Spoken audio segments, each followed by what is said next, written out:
struggle with feelings of inadequacy or insecurities, it's often rooted back in some form of comparison. And we're going to get into that this whole series. I'm super excited because not only is it applicable for every age group, but especially as you guys are in high school and you're managing a new life with COVID and the new regulations and boundaries that come with that, and then also still trying to maintain friend groups, which, you know, have you guys ever heard of the love bank? Like, it's an idea that, like, when you're in relationships with people, you are always either depositing or withdrawing from those accounts. So if I'm in a relationship with somebody as a friend and I haven't spoken to them in a while, then I haven't made any deposits into their love bank on my end. So when I do something that ticks them off or that doesn't set right with them, it's going to be almost like a bigger withdrawal because I haven't deposited any love into that account. And so the same is true. All of our relationships, I think, are a little testy and strained at this point in time just because the reality is not many of us have had the opportunities to make deposits into each other's love banks. It's this idea that we just haven't had the time to invest in each other. And so I think that has some added things to do with that. And when you compound what's going on in our world today with the issues that we're going to be talking about in this series, it's just absolutely applicable. It can change your life if you get this right in your relationships, but it starts in your own heart, as we're going to talk today. So let me ask you guys a question as I kind of start this out. Don't you hate it, right, when things are unfair? Show of hands. How many of you absolutely hate things being unfair? In fact, you think that a lot of the rules at school would be a lot better if they were just more fair. You think a lot of the rules at your house would be a lot better if things were just a little bit more fair. Like when you study for hours for a test that you barely passed for, but your friend who looked at the answers 5 minutes before the test started and they aced it, isn't that just the most unfair thing ever? And you just want to smack that person, right? It's unfair when you have to work twice as hard to get into the position that you're on in the team as a lot of the other players on the team who don't seem to have to work very hard at all. In fact, it seems like they can goof off, but they still manage to get a higher position than you on the team.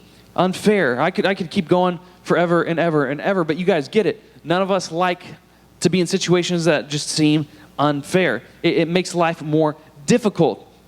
And this happens all the time for me. I don't get on social media a whole lot anymore. I was never huge on social media just because I guess I don't care that much. I'm an introvert by nature, and so I don't like to scroll. Sometimes I do if I'm in a line somewhere and I just like pull it up and scroll. But whenever I am in like little fits where I'm just on it constantly, I find myself just looking at what everybody else is posting going, man, they got the newest whatever it is, right? I follow a lot of like videography and photography accounts on my Instagram, and I think, oh well, they got another camera, they got another lens, they got another LUT pack, they got another, and it just goes on and on and on. I'm like, man, that's so unfair. I wish I had endless money that I could spend on equipment, or maybe I'll see things and think, you know, maybe you've had these thoughts. You'll see somebody, you'll go, wow, their life is so much better than mine. Or you don't say that out loud, but you think in your head, like, man, I wish I had life that easy. Or maybe you continue scrolling, you think, you know, why don't I ever get to go to fun places like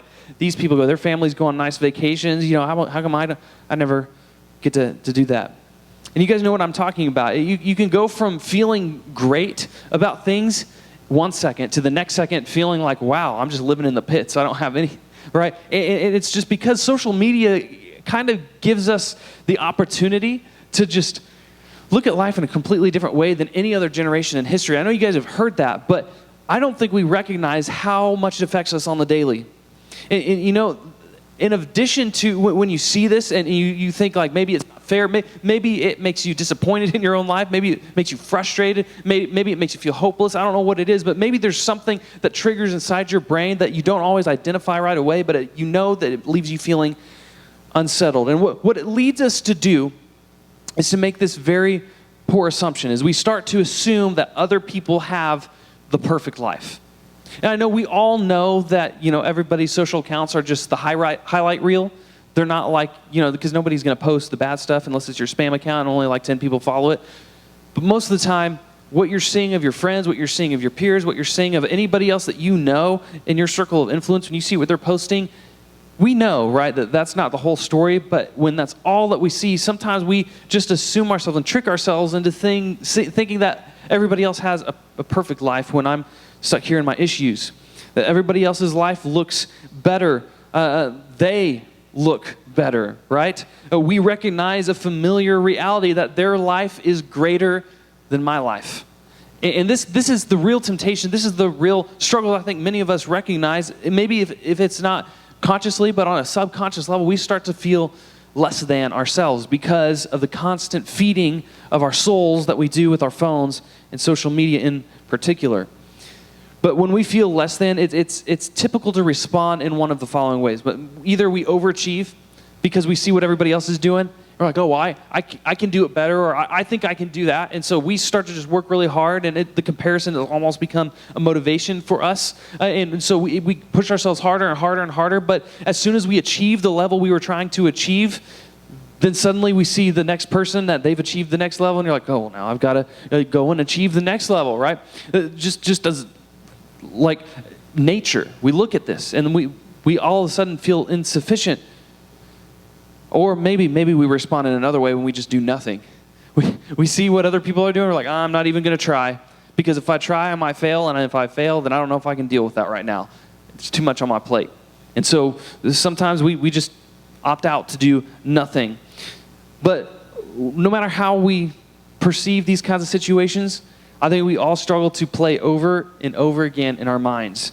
Whether it's anxiety, sadness, jealousy, whatever it is, whatever triggers us, when we are comparing ourselves to everything else around us, our minds tend to cyclically play this on repeat in our heads and make us feel less than all the time. And no matter how we respond, the result is the same, right? It's that comparison makes us feel bad. That's what comparison does. Most of the time, it makes us feel bad. Unless you get like what I call the Pharisaical complex, which is you look at everybody else, and when you don't feel bad when you're comparing yourself, it's because you're looking down on everybody because you feel better about yourself because you surrounded yourself with people that are doing less than you. And it makes you feel better about your less thans with others. And so this is the struggle that we always wrestle with when we're dealing with comparison. And guys, this is so deep-rooted in our lives, I think we've gone numb to recognizing its effects in our lives. It's become a norm for us, and we don't recognize how much of a hold sometimes it has on us. We've all perfected the art of projecting the life that we want others to think that we have, right? That's what most of us do with our social media accounts. We post the things that we want ourselves to look like. When we want other people to think of us, we think about that when we post most of the time. It's very rare for us to not ever think about what we're posting without thinking about what other people are going to think about what we're posting. Even if it doesn't match the real lives that we actually live, we're constantly kind of obsessed with making this perfect picture of our lives online. And we forget that everybody else is doing the same thing. We forget that everybody else is just trying to put their best foot forward. Some could argue that's not a bad thing, but when we start to forget that this isn't real life, we start to compare our real life to everybody else's highlight reel. And when we compare ourselves that way, we believe things about ourselves based on half-truths or straight-up fake lives, fake accounts, fake images. And we see everybody else's life on display on social media, and we judge our lives and think something about ourselves based on a half-truth at best. And this has a real potential to mess with our brains. This is a real potential to mess us over, and really, honestly, I think one of the reasons we have one of the most depressed and suicidal generations ever is because of this issue. Because we don't know what to do with comparison. And luckily, this is where the church part comes in. We go to the Bible, we see what's written down, what can we look to for hope when it comes to comparison. How do we deal with these feelings? So what do we do with the real feelings that are just we're faced with as humans? We wrestle with things as humans, and this is one of those. What do we do with this? And when we look to Scripture, when we look to, actually today we're going to look to a letter that Paul wrote to the church in Corinth. And when he was writing to the church in Corinth, he was writing to them, basically want to encourage them in what they were doing well. This is what he did with a lot of the churches. But he also wrote them to discourage them from things that were not encouraging. To discourage them from the things that were tripping them up. And this is one of the things that he passionately addresses in his letter. And in fact, you know how the Pharisees didn't like Jesus because of the way that he dealt with people, and he loved people that they thought were unlovable? Well, they've committed these sins, and Jesus, we haven't done this. Why are you having dinner at their house? That people didn't like Jesus. The people in power, the religious elite, didn't like Jesus for those reasons. And for the same reasons, people didn't like Paul. Because Paul was preaching about this love of God and about this Jesus, and people didn't like that. People were looking down on that. The Pharisees and religious leaders especially, who Paul used to be. And they're looking down on him and saying, hey, you know, and they're judging him. They're saying things about him that aren't true. They're using a different measuring stick for Paul. And this is what he says to them in 2 Corinthians chapter 10. He says, oh, don't worry. We wouldn't dare say that we are as wonderful as these other men who tell you how important they are. Right? So talking about the religious elite. But he goes on. But they are only comparing themselves with each other, using themselves as the standard of measurement. How ignorant. So it's like, I like to imagine Paul as one of the most sarcastic apostles, because you can just, the sarcasm is oozing from this passage. He's like, oh, but we wouldn't dare say we're as good as these guys. You know, like when people toot their own horn, you're kind of like suspicious of them. You're like, wow, what a, arrogant person. And then, but when other people are bragging on somebody else, like when people announce somebody coming onto stage, they have somebody else do that so that the person coming on stage can look credible and not be tooting his own horn, right? And so when somebody else brags on somebody else, it seems more sincere, it seems more believable. If you watch YouTube and you've got the YouTube people that you follow, they collab with other people and they talk about this other person's channel, you should go follow them and look at them. They seem much more credible because the person you like and that you follow is commending that person. Whereas if that person were to come onto the channel that you're watching and just start bragging about themselves, you'd be like, I'm not following this person, right? It's the same concept. And Paul is saying, hey, they're using the wrong measuring stick. How ignorant. They're using themselves as the standard. And that's not the way God sees us. That's not the way God sees things.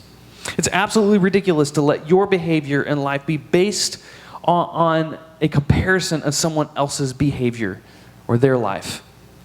And it's even more ridiculous to try to gauge whether or not you are measuring up as a person, as a Jesus follower, as an athlete, as whatever. It is almost impossible for you to have a healthy gauge of where you're at based on the people around you.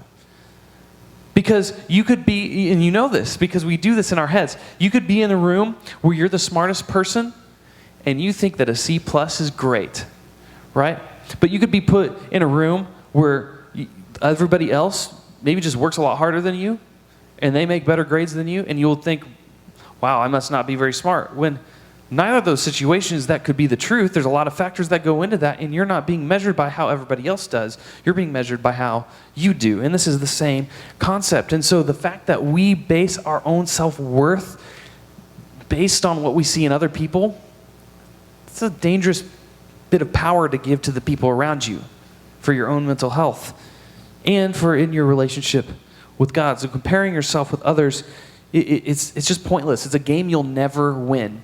And it's a game that never ends. So not only will you never win, but it'll never end and it'll eat you up. This is where Solomon writes in the book of Proverbs. I like to bring this up because if discontentment and self-worth and identity are measured wrong by comparison, then we have to dig deeper to the root of the issue, which I alluded to earlier. But this is what he says in Proverbs 4. He says, above all else, guard your heart, for everything you do flows from it. So above all else, what? Just making sure you guys are awake. Guard your heart. Guarding your heart is where all of this starts. It's where this begins. If you want to know how to tackle this issue of comparison, it starts with guarding your heart, because what we do almost comes from what we believe in our hearts. What we do almost always comes from what we believe in our hearts. And if we're not guarding what our hearts are hearing and what our hearts are believing, then we will act in ways and believe things that are just not true.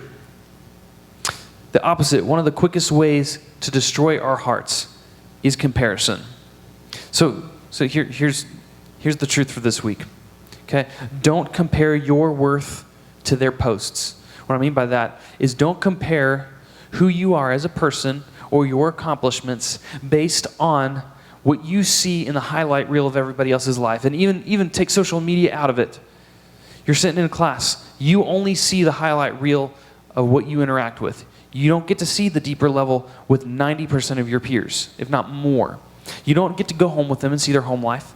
You don't get to go and see into their past to see the traumas that they've been dealt and what they've had to work through, or maybe they're still working through. You don't know. And so for you to judge your life based on the highlights of what you see in the people around you, it's a tough place to be. So don't compare your worth with their posts. Don't look at someone else and assume that their life is perfect and conclude that your life is no good, because in that moment, it doesn't look like theirs. This is a mistake we fall in all the time. And then don't make the decision about how you look or don't look based on someone else's picture, a picture that was most likely taken 30 times until they got the right picture, and then put a Beautygate filter over it and then brushed out all the imperfections. Don't judge your life based on what you see on everybody else's highlight reel. So practically, when we look at this, how do we make our lives obedient to our own hearts, to guarding our hearts? How do we stop the trap of comparison in our lives? How do we boldly choose to not make decisions based off what we perceive in other people? How do we guard our hearts? You guard your heart when you guard your Instagram. You watch how it affects you. When you guard your Snapchat, when you guard your TikTok, when you guard your scroll, when you guard your thoughts, when you are watching what the likes feel like when they roll in or when they don't roll in, because we all know what that feels like when maybe you feel like you're not measuring up. Guard your comments, guard who you follow, guard yourself when you interact with others who make your life feel less, and guard who you spend time with and who constantly complains about their own life. Because if that's who you're hanging around, if that's what you're putting in front of you, it's going to affect your thoughts way more than you even realize. In other words, when you find yourself in a situation, whether it's on social media or in real life, where you're most likely to compare yourself to others, make sure you guard your heart from spiraling into that comparison game. Because it's almost like once you join in and start to play, you can never get out. When this happens, though, here's some things that you need to ask yourself. Is one, what things are fueling how I feel? We've all been here where we recognize that we're feeling frustrated, and sometimes we have to stop and identify those feelings and try to take note where they're coming from. What's fueling how you feel? Who are you around? What are you watching? What are you putting in your head? What's in the show that's telling you what your life is supposed to look like but isn't actually based in reality? What things are fueling how you feel? Number two, what are some things I want to do because of how I feel? Number three, what or who am I comparing myself to that's bringing up these feelings? See, we guard our hearts by paying attention to what we feel when we are tempted to play the comparison game. If we pay attention to what we feel and what's causing us to feel that way, it will help us be proactive in guarding our hearts against the negativity and against the negative thoughts that come with comparison. Living a life where you feel less than doesn't have to define how you feel. So don't compare your worth to their posts. As you guys get ready to go to small groups and we dissect this a little bit more, I want you to think about this question, okay?